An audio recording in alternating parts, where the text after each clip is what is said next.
multi-tenancy? I have a platform and multiple people have accounts or is using the service from that platform. Okay, when I say platform, it could be a mail server, it could be a CRM, it could be SAP, any kind of service. Yes. Okay. Okay. Private is, say for example, let me take a company ABC.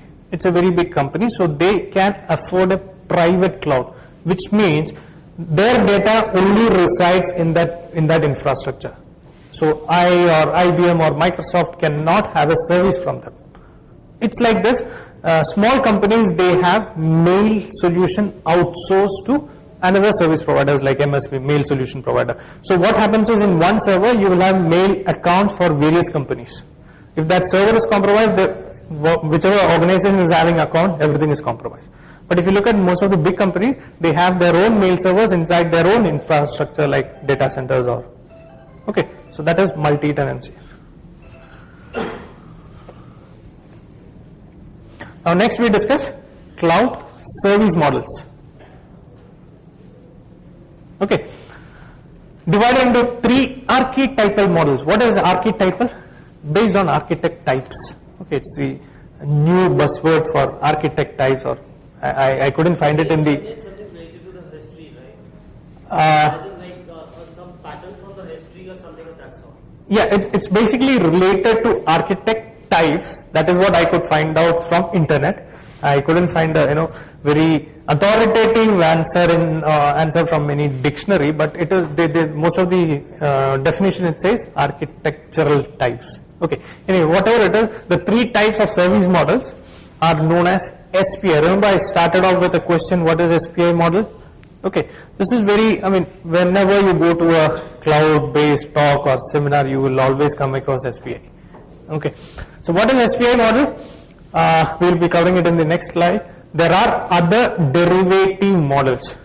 Okay, what is a derivative model? Let's take the example of firewall. Okay, what are the types of firewall? Generally, how does it? Hardware, software, one classification is there. Then you have, what do you call it? Stateful and stateless. Okay, I'm sure you might have heard of a concept called bastion host. That is also a classification of firewall, but it is not exactly a classification, it's a derivative. It's basically, it is pick and mix from some of the existing. So something like that, we have a derivative combination also of service model. One example we will take in the coming slide. Okay, so what is SPI? SPI stands for the Cloud Software as a Service, SPI. Okay, these are the 3, the Cloud Software as a Service, Cloud Platform as a Service, and then Cloud Infrastructure as a Service. What is the difference? We will be covering in the coming slides. I'm sure you might have heard of this, right? Yesterday there was a talk on forensic as a service, crime as a service, a lot of things as a service is available now.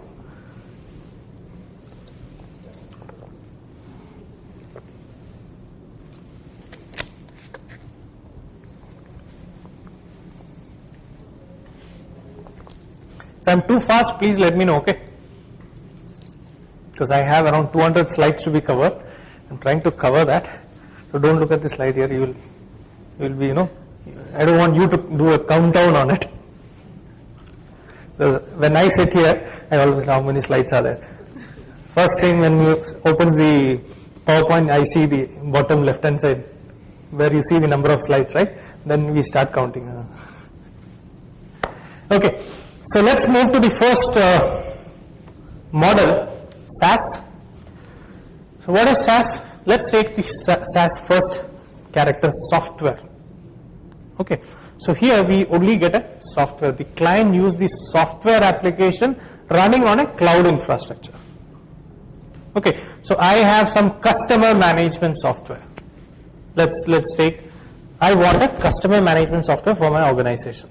So instead of hosting it in-house, I hire the service from a service provider, cloud service provider, where he is providing this software as a service. Okay. It is accessed through thin client interfaces such as a browser, generally. Okay.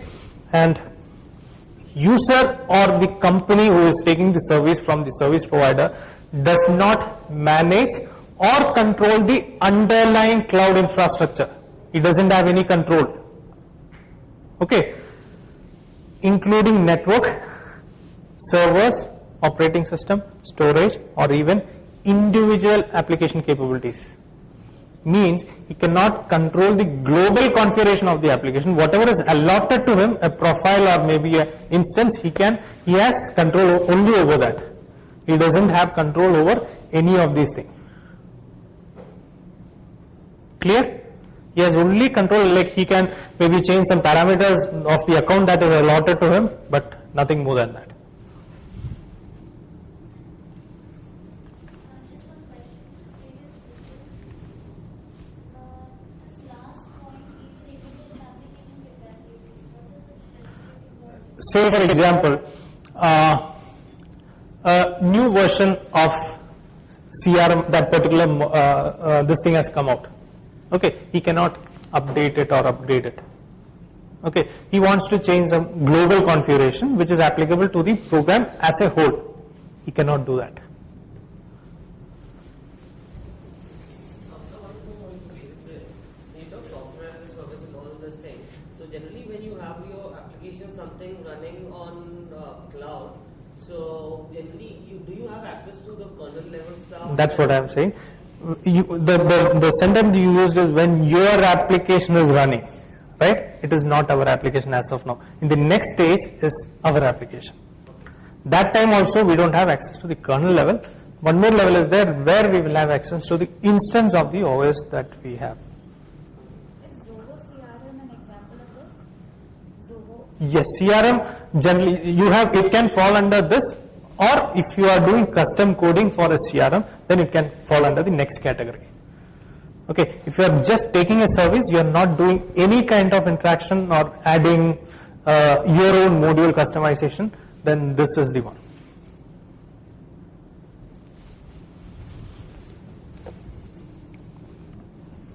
Next is platform as a service. So you are provided a platform wherein which you can do something. It's like, you are invited to a talk, you are allowed to talk there, but you cannot dance there or, have some party there. So something similar to that. A platform is provided where user can deploy onto the cloud infrastructure consumer created or acquired application. Using programming languages and tools, the most important part it should be supported by the cloud infrastructure. Okay, so here you can have the same CRM application if you want, and if you want to add some customization modules, addition, deletion, whatever it is, then it is allowed here, provided the programming language and the tool is supported by the infrastructure. Okay, so this is what we call platform as a service.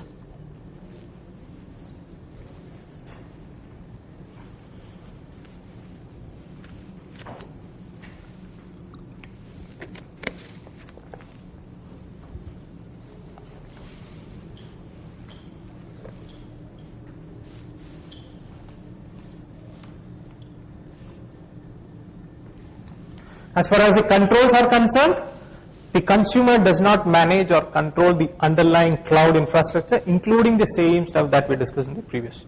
Again, in this case, he doesn't have any control.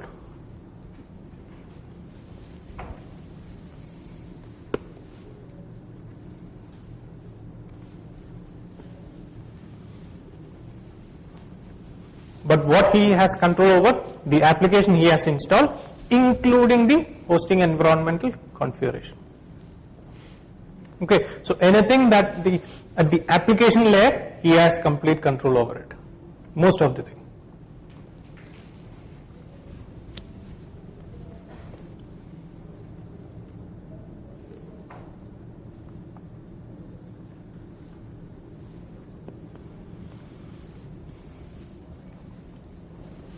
Now comes from platform, we jump to infrastructure. Okay, so in this case, he has some level of control over these parameters. So in cloud, is it possible to have a server on the cloud and making that the server run others. Run other hacking tools and hack into the same cloud, like into the same infrastructure on which the cloud is. Yes, we will be covering this kind of concept or talk as part of exploiting cloud. One section is there where we'll be talking about this, and then we'll be talking about forensic also. So yes, it is possible. Okay, this is done. Now what the consumer or the end user can do, he is able to deploy and run arbitrary software which can include operating system also. So if he wants to have his own operating system for R&D, training, research and all those things, then it falls under this. Okay. The consumer does not manage or control the underlying cloud infrastructure. Okay. So if you have an account with Azure, you doesn't control the Azure complete system. Okay. You just have a control over the instance of the OS that you have just initiated or created. Okay. On that you have complete control, but not on the underlying infrastructure. Like you don't have control over the data center basically. That's what the message here is.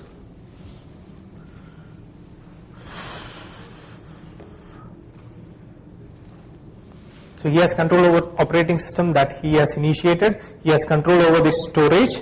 He has control over the deployed application and possibly limited control of selected networking components like the host and firewall, which is related to his system, not to the complete infrastructure, not to the any of the operating system that is running parallelly or in the multi-tenant environment.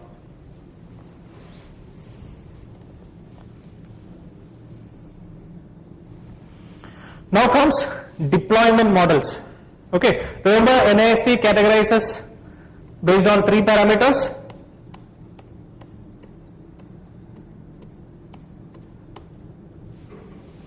Remember the slide? So we covered these two. Now we have this one also. So this you have 5 characteristics. Here you have 3. Okay, SPI, and then we have the 4 deployment models.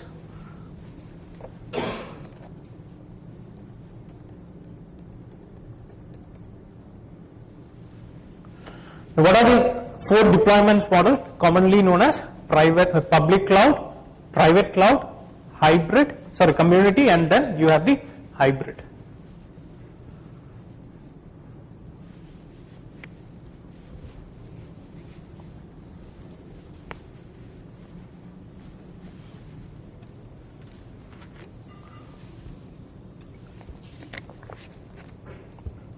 Why we should understand all these things? One is technically we should know this.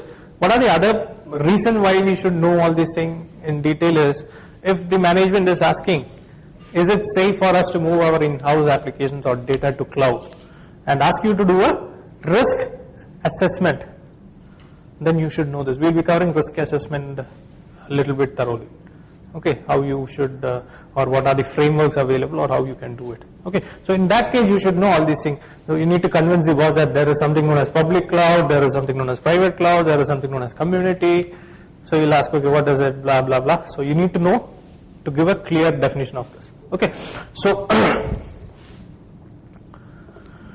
again, as discussed earlier, there are other derivative versions which we will be discussing in the coming slides. So coming to the public cloud, it is the most commonly available cloud service, like your ISP, something similar to that. You have a cloud service provided by an organization. Anybody or most of the people can take an account there and start working with the services offered by them.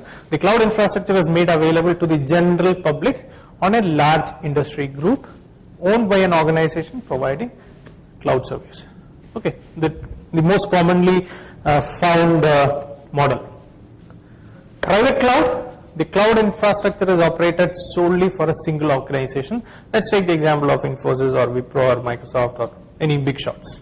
Okay, it may be managed by the organization or a third party and may exist on premises or off premises. So this is very important.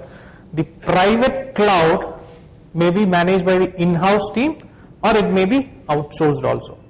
Second thing is the location could be in-house or off premises also. So I have a very big office ABC, but the location of the cloud infrastructure may be outside India.